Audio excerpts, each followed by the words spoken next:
What's up, everybody? So we're back out in the shop with another daily vlog, and guys, we're sitting down because, for one, I'm going to talk to y'all about a few things that I have going on right here on the workbench.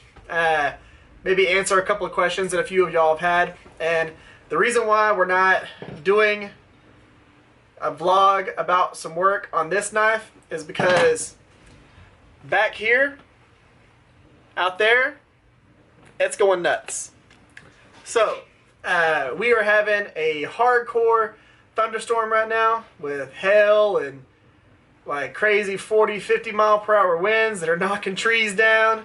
We're under tornado watch and all kinds of stuff. So, me doing the bevels on this and then trying to go out to the other forge and doing the heat treat and doing the back and forth stuff, not really going to work out tonight. So, what we are working on is me explaining a few things to y'all about why I do certain processes with my file knives. This is going to be good info, so if you're thinking about ignoring this, don't. Just watch the video. It's not going to be a super long video, and I know that every time I say that, it ends up being like 10, 12 minutes, but I don't think this one will be. We'll figure that out when we get to the end and after I edit it and all that stuff. Like I said, I think that this is going to be info that's going to be useful to you, and just trying to help you understand why I do some of the things the way that I do, like I do in all these videos. It's just me talking to y'all and saying, hey, this is what I've done in the past, and this is why I do things this way now. And a lot of y'all get good takeaways from that, so hopefully this is going to be one of those videos. Let's start with one thing that someone actually said. Now, I'm going to point this down right here. So, what we have here, we've got a few file knife top things. Now, I had somebody ask, why do I cut and grind before annealing? Like, why do I actually cut and grind to shape before annealing the steel, as opposed to just annealing and then cutting and grinding? Now, the big point behind that is I know that I'm going to be reheat treating my knives like this. So I know that I'm going to anneal them because I've got to drill holes through the tangs and everything. But I don't anneal the whole entire file because all these cutoffs I turn into other knives. And I turn them into small EDC knives, kind of like that right there. But the whole point behind these little knives is putting in the least amount of work possible so that I can pump out a bunch of these. Now, I don't have to reheat treat these knives like this.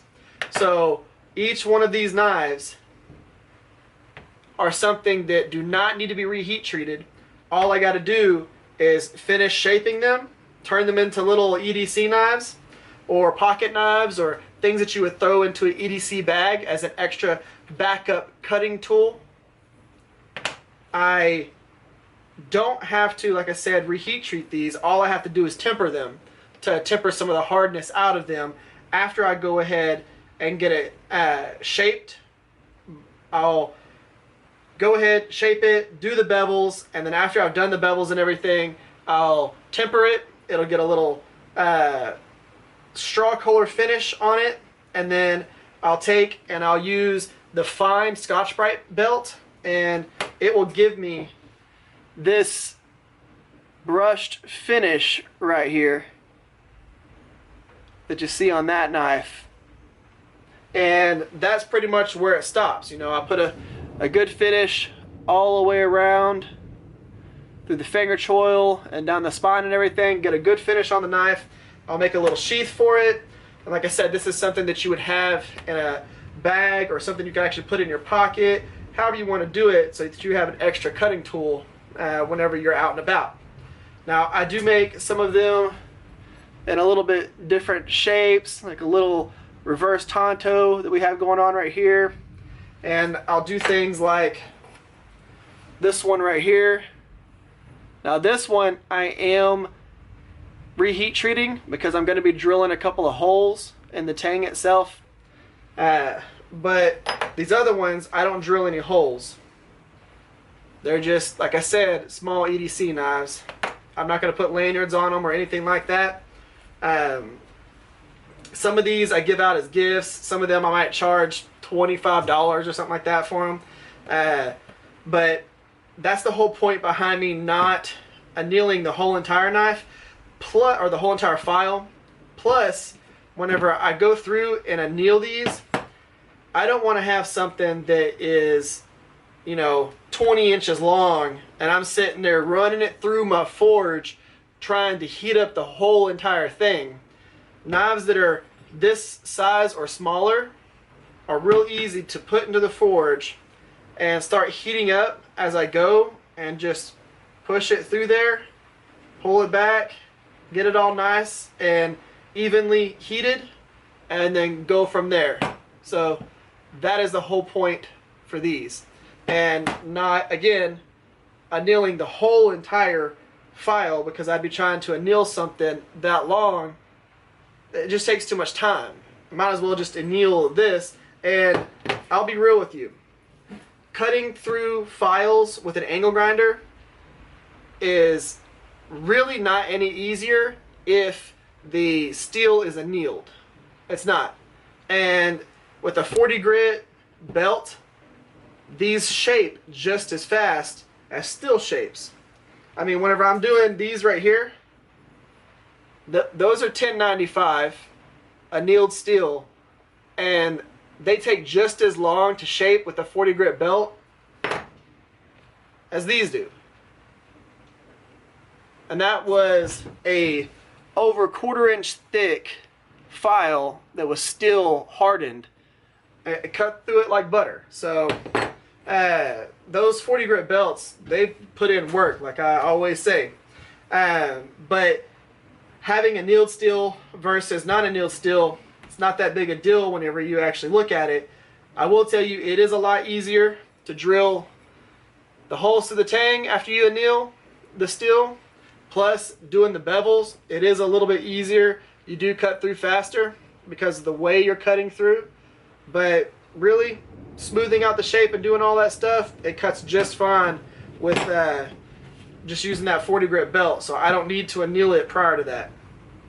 And I would like to get a lot of that stuff out of the way while I'm doing it, and then go in, anneal them, go straight from annealing them to holes through the tangs, and then straight from that to doing the bevels. Part of that is because it really works with a YouTube video schedule on how I release my videos. So all of this stuff goes into play. It's not like I just make knives and go step to step to step to step to step. I've got to also film all of this, know that I'm going to have X amount of content per video and all that stuff. So I do everything in a little bit of a different order because I'm filming it as well. And it helps me have full sections of video that I can hopefully give y'all some good info on. So I have to think through all of that whenever I'm making knives. It's not just pumping out a whole bunch of knives. And if you look here, I don't know if you can see all of this, but on my workbench right now, there's 1, 2, 3, 4, 5, 6, 7, 8, 9, 10, 11, 12, 13, 14, 15, 16 knives if you don't count this one, this one, this one, this one, this one, this one, this one, this one, or that one. Or that one. So I've got a lot of knives that are happening right now, and I pretty much have this going on all the time. So again, I have to do things in particular orders that make sense to me. If not, I would go crazy having all these knives to do, plus doing a daily vlog. So yeah, but that's the reason why I do not anneal the whole entire file, because these do not need to be annealed, because I'm not going to be drilling through them, and I can do all the stuff without having to do that. This knife right here, Okay. This was the one, my first knife I ever made. I did not anneal this knife. Now what I did do was I did have to anneal the tang area so that I could drill through, but it took me, no joke, 7 drill bits to drill through this handle right here. I burned through 7 of them. So yeah, this was a learning experience. I did a lot of research after this on what to do with steel whenever you go to drill holes and all that stuff. A lot of research in order to be able to never have to do that again. But this was just tempered on the blade itself, and the tang was annealed with blow torches. This was wrapped in a wet towel and clamped into the vise so that the heat did not transfer over. And I only heated up to right here. It never got all the way up into here. This never even turned a blue color at all. It just went a little bit straw color right here, and that was it. So I didn't overheat this area. But yeah, you can make an entire knife without having to anneal. You can make an entire knife without having a forge. If you're making knives out of files, having the forge to be able to anneal the tang is a lot easier, but in all honesty, it's not necessary. You can do it with the torch. You can do all kinds of different things. You also don't have to have this many pins. So let's say you wanted to take this right here, and you wanted to have pins in the tang so that the handle was nice and secure, but you didn't want to risk overheating this. You could wrap this, and then you could actually put pins here and here, all the way back here. You don't have to put, even if your handle comes all the way up front here, you don't have to put pins all the way up front. Just put a couple of pins towards the center of the knife, or the center of the handle, and call it good. It's just there for extra mechanical bond, if you want to call it that. It's just extra security to keep your handle on there. But there's people that will take and just use epoxy only and no pins. So pins are just something to help you with that, and then your epoxy is going to also have a good mechanical bond, especially with the file, because you've got tons of little grooves for that epoxy to sit into on both sides. But yeah, so you can go through a whole entire knife build and not use a forge at all. Just use blowtorch, call it good. Now, I know that some of y'all are going to be making knives out of files, and that's one of the reasons why I wanted to do this, because we are making a few knives out of files, and I want y'all to have every bit of info so that you're not having to guess at anything. But guys, I don't know if y'all can hear that out there, but it is absolutely crazy. Again, the reason why I wanted to make this video, which evidently is not short because I'm looking at the time on it right now, we're at like 13 minutes. So I wanted to make this video because I know that it is something that people want to start with. A lot of the times they want to start with a file or a rasp and use that as their first thing to make a knife out of. And I think that having the info so that you know how much to anneal, what to anneal, when to anneal, or if you even need to do it at all, as well as what you're going to use with your scraps and stuff like that. You know, you can make so many knives out of a file. You don't just make one knife. You can make so many extra knives out of this. Out of that one farrier's rasp that I had, that one farrier's rasp, I made, we've got 2 knives right here that are going to be made out of it. Plus, we made the bigger knife that I showed y'all and the scalpel. So, 4 knives. 4 knives out of that one rasp. So, I'm all about using the scraps to make little EDCs and things like that because people love those. They make great gifts. Great gift. I mean, that's not a super small knife, but it's perfect for a little gift size thing. So, what I'm getting at is, I know, again, that a lot of y'all want to make knives out of files and rasps. Do it. Have a blast. Don't go by what people may think. You know, just do what you want to do and make it work. Whatever tools you have, make it work. You know, if you're going to be using a file like jig setup to do your bevels and all that, I would suggest annealing the file, because that's going to take you a long time if you're trying to cut a file with a file. So I would suggest annealing that steel so that it's easier to cut.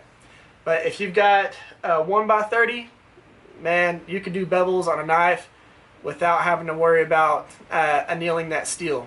You can make a whole entire knife. And one of these days, I might end up showing y'all that.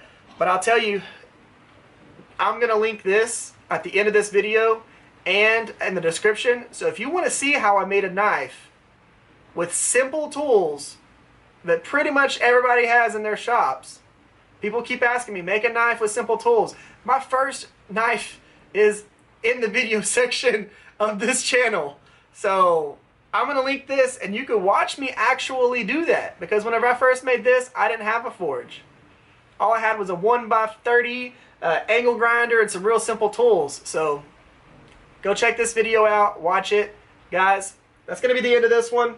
If y'all would, give this video a thumbs up, share this video, or a video I've done in the past that might be your favorite. Even if you want to share this video right here, that would be pretty cool. Guys, subscribe to the channel if you haven't yet. And if you would, you know, just be safe out there.